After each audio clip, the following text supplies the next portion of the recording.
TST Tooling Software Technology presents a quick tip.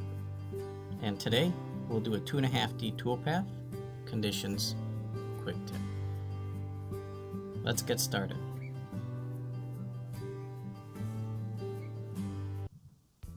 Let's open up a file here. And this file is going to represent actually a legacy file.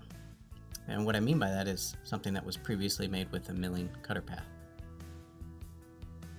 When we open up our cam nav, we can see we have a condition in this purple, meaning it needs to be rebuilt. But for those legacy toolpaths, we can confirm the toolpaths and actually post them out.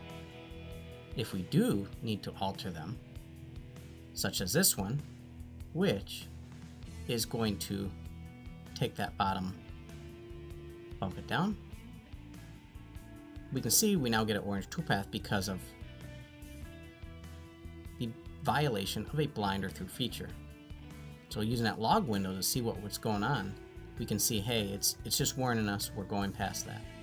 But if that's okay with that minimum feature, we can get around that too. So let's say okay.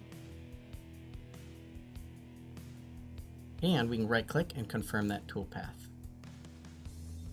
And still, it warns us that, hey, we confirmed the toolpath here. And we can then go from there and post out.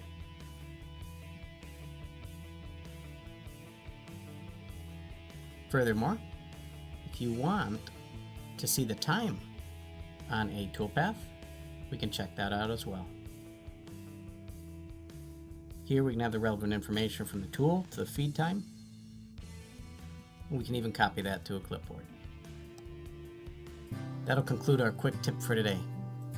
But if you like these, please like or subscribe.